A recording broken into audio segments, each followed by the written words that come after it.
Pendant 30 ans, le monde a regardé la Chine avec un mélange d'admiration et de jalousie. Nous avons vu des mégalopoles surgir du désert, des réseaux TGV construits en un temps record et une croissance à 2 chiffres qui semblait défier les lois de la gravité économique. Le miracle chinois était vendu comme la preuve qu'un capitalisme d'État planifié pouvait surpasser les vieilles économies occidentales. Mais aujourd'hui, le miracle s'effrite et laisse apparaître une réalité comptable terrifiante. Une dette totale qui frôle les 300% du PIB, un niveau jamais vu pour une économie émergente. Ce chiffre cache une bombe à retardement financier dont la mèche a été allumée il y a déjà 10 ans. Officiellement, la dette publique de Pékin est faible. Mais officieusement, une montagne de dettes cachées s'est accumulée dans les souterrains de l'économie, via des véhicules financiers complexes et opaques. Des milliers de milliards de dollars ont été empruntés pour construire des ponts inutiles, des aéroports vides et des appartements que personne n'habitera jamais, uniquement pour gonfler artificiellement les chiffres du PIB année après année. L'effondrement du géant immobilier Evergrande en 2021 n'était pas un accident de parcours, c'était le symptôme d'un modèle à bout de souffle. La Chine est passée d'une croissance productive, usines, exportation, à une croissance fictive, béton, spéculation. Aujourd'hui, elle fait face au scénario cauchemardesque que redoutent tous les économistes, une récession de bilan, où tout le monde cherche à se désendetter en même temps, provoquant une spirale déflationniste que même la puissante Banque populaire de Chine n'arrive pas à stopper. Mais ne regardez pas la Chine avec arrogance. Ce qui se passe là-bas est un avertissement direct pour la France et l'Europe. Nous partageons les mêmes symptômes, une croissance anémique dopée à la dépense publique, une démographie vieillissante et une dépendance malsaine à l'immobilier. Si la deuxième économie mondiale trébuche sous le poids de sa dette, l'onde de choc ne s'arrêtera pas à la Grande Muraille. Voici l'autopsie de la plus grande bulle de crédit de l'histoire, et les leçons vitales que nous devons en tirer avant qu'il ne soit trop tard. Chapitre 1. L'addiction au béton, le piège du PIB. Pour comprendre la crise actuelle, il faut remonter à la source de l'obsession chinoise, l'objectif de croissance du PIB. En Chine, le PIB n'est pas un indicateur de résultat comme en Occident, c'est un objectif politique, input. Chaque année, Pékin fixe un chiffre, par exemple 5%, et les gouvernements locaux doivent l'atteindre, peu importe la réalité économique. Si l'activité réelle des usines ne suffit pas, il n'y a qu'une seule solution pour combler le manque et satisfaire le parti. Construire des infrastructures, encore et encore, quitte à creuser des trous pour les reboucher. C'est ainsi que la Chine s'est retrouvée à consommer plus de ciment en 3 ans, entre 2011 et 2013, que les États-Unis durant tout le XXe siècle. Au début, ces infrastructures étaient nécessaires et productives. Mais une fois que chaque ville a son aéroport et chaque province son TGV, continuer à construire devient du mal investissement. Chaque nouveau yuan de dette génère de moins en moins de croissance. C'est la loi des rendements décroissants. Construire un deuxième pont à côté du premier ne double pas le trafic, cela ne fait que doubler la dette. Cette frénésie a créé une distorsion massive de l'économie. L'investissement en capital fixe, construction, usine, a atteint 45% du PIB chinois, un niveau insoutenable comparé à la moyenne mondiale de 25%. Cela signifie que près de la moitié de l'activité économique chinoise consiste à construire des choses. Si vous arrêtez de construire, vous provoquez un chômage de masse immédiat. Le gouvernement est donc devenu otage de son propre modèle. Il doit continuer à construire l'inutile pour maintenir l'emploi aujourd'hui, au prix d'une crise financière demain. L'urbanisation forcée a été le moteur de cette machine. Des paysans ont été déplacés vers des villes nouvelles pour devenir des consommateurs urbains. Mais beaucoup de ces villes, comme Ordos en Mongolie intérieure, sont restées des villes fantômes pendant des années. Des quartiers entiers, avec des routes, des lampadaires et des tours d'habitation, mais sans âme qui vive. Ces projets ont été financés par de la dette bancaire, qui est aujourd'hui détenue par des banques d'État, qui ne seront jamais remboursées par les loyers inexistants. Le système politique chinois récompense les officiels locaux sur leur capacité à générer du PIB à court terme, pas sur la rentabilité à long terme des projets. Un maire qui construit un opéra grandiose est promu, même si l'opéra est vide et endette la ville pour 30 ans. Ce système d'incitation pervers a encouragé une prise de risque morale gigantesque. Pourquoi se soucier du remboursement de la dette quand on aura été promu dans une autre province avant l'échéance du prêt? La qualité de la croissance s'est donc dégradée. On est passé d'une croissance high quality, exportation technologique, à une croissance junk, béton armé. Les économistes estiment qu'aujourd'hui, il faut 9 yuans de dette pour générer 1 yuan de PIB supplémentaire en Chine. C'est l'efficacité du capital la plus faible au monde. C'est le signe clinique d'une économie qui brûle du cash pour maintenir l'illusion de la prospérité. L'Europe et la France ne sont pas immunisées contre ce travers. Combien de ronds-points, de médiathèques ou de centres de congrès déficitaires ont été construits en France uniquement pour utiliser des budgets publics ou stimuler l'activité locale? Le keynésianisme du béton est une drogue douce dont il est très difficile de se sevrer. La Chine a simplement poussé cette logique jusqu'à l'overdose absolue, et elle entre maintenant en phase de sevrage brutal. Chapitre 2. Le système bancaire de l'ombre, les LGFV. Voici le cœur du problème. Le mécanisme secret que les médias généralistes n'expliquent jamais assez. Les LGFV, Local Government Financing Vehicles. En Chine, la loi interdisait théoriquement aux gouvernements locaux d'emprunter directement de l'argent auprès des banques pour éviter le surendettement. Mais comme ils devaient absolument construire pour atteindre les objectifs de PIB fixés par Pékin, ils ont contourné la règle en créant des milliers de sociétés écrans. Ces LGFV sont des entreprises publiques qui agissent comme des courtiers en dette pour les mairies et les provinces. Elles empruntent sur les marchés financiers ou auprès des banques en utilisant comme garantie le seul actif de valeur que possèdent les gouvernements locaux, la terre. En Chine, toute la terre appartient à l'État.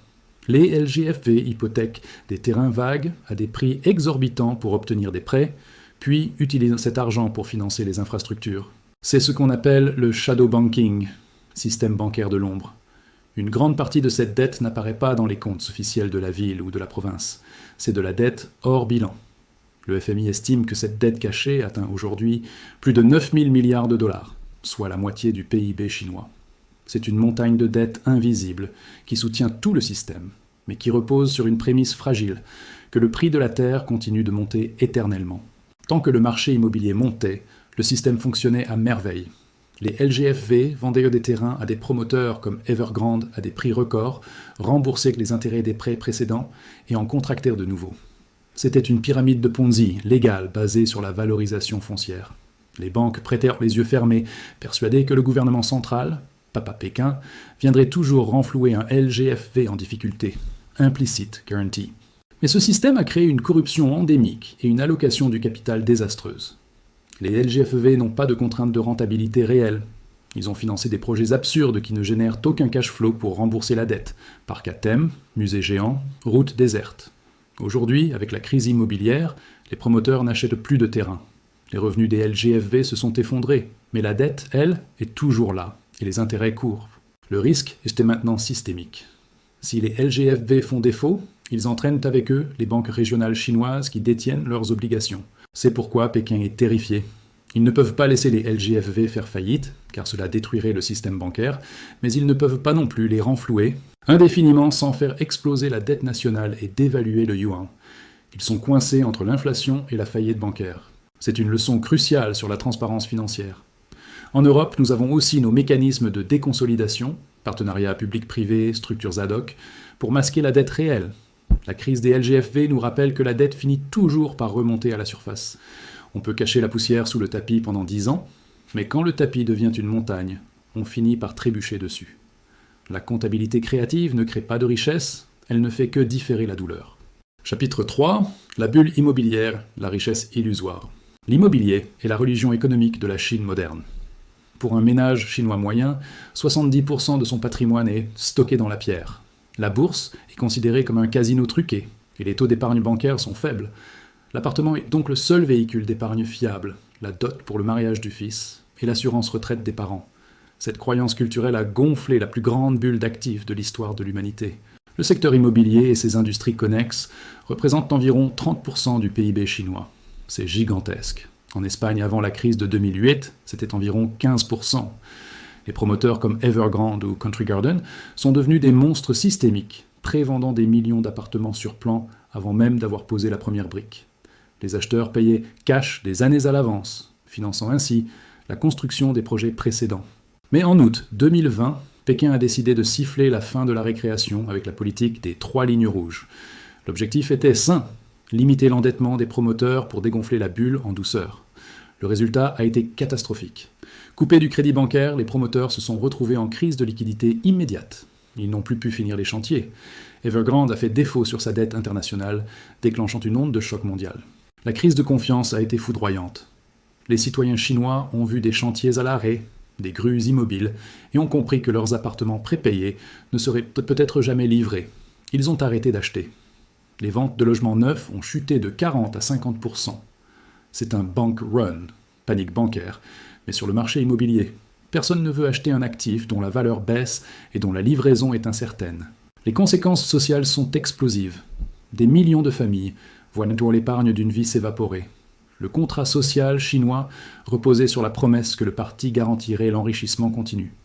Si le prix de l'immobilier baisse durablement, l'effet de richesse s'inverse. Les gens se sentent pauvres, donc ils arrêtent de consommer, ce qui aggrave le ralentissement économique. C'est le cercle vicieux de la déflation par la dette. De plus, des millions d'appartements sont vides. On estime qu'il y a assez de logements vacants en Chine pour loger toute la population de la France ou de l'Allemagne. Ces appartements ont été achetés comme des lingots d'or pour la spéculation, pas pour l'habitation. Maintenant que la spéculation est finie, qui va acheter ce stock ? Avec une population qui commence à baisser, crise démographique, il n'y a structurellement pas assez d'acheteurs pour absorber cette offre excédentaire. Cette situation doit résonner en France, où l'immobilier est aussi une valeur refuge sacrée. Bien que notre marché soit moins spéculatif, moins de construction neuve, la dépendance de l'économie à la valorisation immobilière est un point commun. Une correction brutale des prix de l'immobilier détruit le bilan des ménages et paralyse la consommation pour des années. La Chine nous montre que les prix ne montent pas jusqu'au ciel, surtout quand la démographie décline. Chapitre 4. La spirale déflationniste, le syndrome japonais. La Chine fait aujourd'hui face à un ennemi bien plus insidieux que l'inflation, la déflation. Les prix à la consommation stagnent ou baissent, les prix à la production chutent. C'est le signe clinique d'une demande intérieure anémique. Les Chinois ne consomment pas assez pour absorber ce que leurs usines produisent. Pourquoi ? Parce qu'ils sont en pleine récession de bilan. Balance sheet récession, un concept théorisé par l'économiste Richard Koo pour expliquer la décennie perdue du Japon. Le mécanisme est simple. Quand la valeur de vos actifs, votre appartement, baisse, mais que votre dette, votre crédit reste fixe, vous êtes techniquement ruiné. Votre priorité absolue devient le désendettement. Vous utilisez tout votre cash pour rembourser la banque, pas pour aller au restaurant ou acheter une voiture.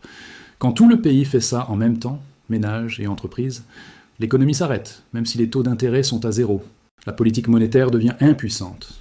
La banque centrale chinoise baisse les taux, injecte des liquidités, mais personne ne veut emprunter. C'est ce qu'on appelle pousser sur une ficelle. Les entreprises ne veulent pas investir car il n'y a pas de demande. Et les ménages ne veulent pas dépenser car ils ont peur de l'avenir. C'est une trappe à liquidité classique, aggravée par un chômage des jeunes records. Officiellement 15%, officieusement beaucoup plus.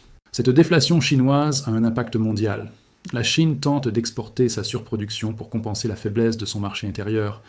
C'est pour cela que l'Europe est inondée de voitures électriques BYD, de panneaux solaires et d'acier chinois à prix cassé. La Chine exporte sa déflation chez nous.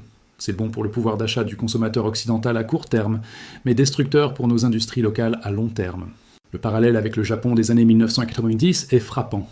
Éclatement d'une bulle immobilière. Population vieillissante, dette élevée. Mais il y a une différence majeure. Le Japon était devenu riche avant de devenir vieux. La Chine est en train de devenir vieille avant d'être devenue riche, revenu par habitant moyen. Le filet de sécurité sociale chinois est beaucoup plus faible. Une stagnation longue à la japonaise serait socialement beaucoup plus douloureuse en Chine. La confiance des investisseurs étrangers s'est aussi évaporée. Les capitaux fuirent la Chine. Pour la première fois depuis des décennies, les investissements directs étrangers sont négatifs. Les entreprises occidentales diversifient leur chaîne de production vers l'Inde ou le Vietnam. China plus One Strategy. La Chine perd son statut d'usine du monde incontesté au moment même où elle en a le plus besoin pour soutenir sa dette. Pour l'Europe, c'est un scénario à méditer. La déflation est un piège dont il est extrêmement difficile de sortir. Une fois que la psychologie déflationniste s'installe, attendre que les prix baissent pour acheter, elle auto-alimente la crise. La dette, elle, ne baisse pas en valeur nominale, ce qui rend son remboursement de plus en plus lourd en termes réels. C'est l'asphyxie lente de l'économie. Chapitre 5. La grande restructuration, le programme SWAP. Face à l'urgence, Pékin a lancé fin 2023 et en 2024 un programme massif de debt swap, échange de dettes. L'idée est de permettre aux provinces surendettées d'échanger leurs dettes cachées à taux élevés. LGFV à 7% ou 8% contre des obligations d'État officielles à taux bas, 2% ou 3%, et à maturité très longue. C'est une opération de refinancement géante pour éviter le défaut de paiement immédiat. Le gouvernement central utilise son propre bilan, qui est encore relativement sain, pour absorber la toxicité du bilan des gouvernements locaux. C'est une forme de mutualisation de la dette. Pékin dit au marché « Ne vous inquiétez pas pour la province du Guizhou ou du Yunnan, c'est l'État central qui garantit. » Cela permet de gagner du temps, « kicking the can down the road », d'étaler la douleur sur 20 ou 30 ans, Mais cela ne résout pas le problème de fond. Ce sauvetage a un coût politique et économique, la centralisation du pouvoir.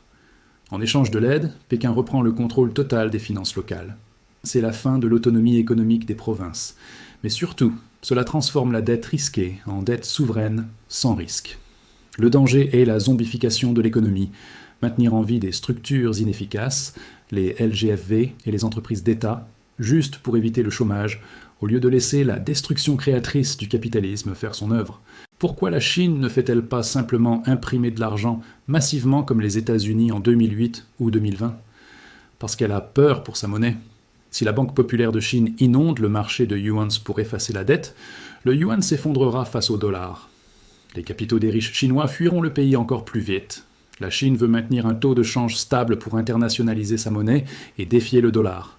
Elle ne peut pas se permettre une hyperinflation. La stratégie actuelle est donc celle de l'atterrissage contrôlé.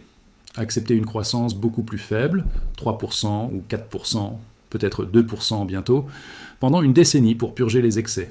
C'est la fin de l'ère de l'hypercroissance. La Chine va devoir apprendre à vivre comme une économie normale, contrainte par la réalité de son bilan. C'est un changement de paradigme brutal pour une population habituée à voir son niveau de vie doubler tous les 10 ans. Cependant, le risque d'erreur politique est élevé. Si Pékin serre la vis trop fort sur la discipline budgétaire, la déflation s'aggrave. S'il relâche trop, la bulle recommence. C'est un pilotage sur une ligne de crête extrêmement étroite. Le monde entier regarde, car si la Chine rate son atterrissage, elle n'exportera plus de croissance, mais de l'instabilité financière et sociale. L'Europe utilise aussi des mécanismes de swap ou de mutualisation, comme le plan de relance européen post-Covid. La leçon chinoise est que la mutualisation de la dette ne fonctionne que si elle s'accompagne de réformes structurelles profondes. Sinon, on ne fait que contaminer le bilan sain, l'État central ou l'UE, avec les actifs toxiques des entités malades, affaiblissant l'ensemble de la structure à long terme. Chapitre 6, la leçon pour la France et l'Europe miroir. Pourquoi devrions-nous nous soucier de la dette d'un maire chinois ou d'un promoteur immobilier à Shanghai ? Parce que la France et l'Europe partagent des vulnérabilités structurelles étrangement similaires. La France a une dette publique qui approche les 115% du PIB, sans compter le hors-bilan des retraites. Comme la Chine, nous avons utilisé la dépense publique et l'endettement pour acheter de la croissance sociale et masquer la désindustrialisation depuis 40 ans. La grande leçon de la crise chinoise est que le modèle de croissance par la dette a une limite mathématique. On atteint un point de saturation où chaque euro de dette supplémentaire ne crée plus de croissance, mais devient un poids mort. La Chine a atteint ce mur à une vitesse fulgurante. L'Europe s'en approche plus lentement, mais la direction est la même. Quand le service de la dette commence à manger le budget de l'investissement et de l'éducation, le déclin devient inévitable. L'autre leçon est démographique. La Chine vieillit avant d'être riche. L'Europe est déjà riche, mais elle vieillit aussi vite. Une population qui diminue signifie moins de consommateurs, moins d'acheteurs immobiliers et moins de contribuables pour rembourser la dette accumulée. Penser que l'on peut rembourser une dette croissante avec une population décroissante est une illusion comptable. Les systèmes de retraite par répartition et les marchés immobiliers sont des pyramides de Ponzi démographiques, qui nécessitent toujours plus de jeunes à la base. Enfin, la crise chinoise nous montre les dangers de l'interventionnisme d'État excessif dans l'allocation du capital. Quand l'État décide où l'argent doit aller, construire des villes fantômes ou subventionner des industries zombies, il se trompe souvent plus lourdement que le marché. L'Europe, avec ses plans industriels pilotés par la subvention et la dette commune, doit prendre garde à ne pas créer ses propres LGFV, des projets politiquement séduisants mais économiquement non viables. La Chine est en train de vivre sa gueule de bois après 30 ans de fête du crédit. Elle va s'en sortir, car c'est un grand pays industrieux et résilient, mais elle en sortira différente, plus lente, plus repliée sur elle-même. Pour l'Europe, c'est un miroir tendu vers notre propre avenir.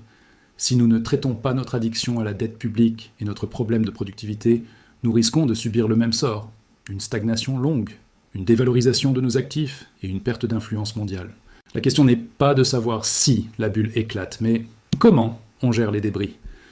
La Chine a choisi la voie de la répression financière et du contrôle étatique total. L'Europe devra trouver sa propre voie, espérons-le plus démocratique, mais tout aussi lucide sur la réalité des chiffres.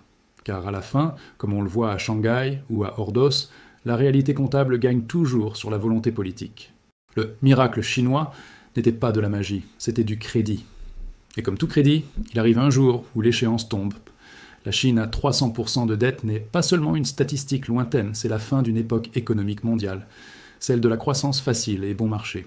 Cette crise nous rappelle une vérité fondamentale. On ne peut pas construire une prospérité durable sur des fondations de papier et de promesses non financées. Que ce soit à Pékin, à Paris ou à Washington, dites-moi en commentaire, pensez-vous que la France est sur la même trajectoire que la Chine avec sa dette, ou notre modèle est-il plus solide? Le débat est ouvert, et il est vital. Si cette analyse des mécanismes cachés de l'économie vous a ouvert les yeux, abonnez-vous. Nous continuerons à décrypter les signaux faibles que les autres ignorent. À très vite.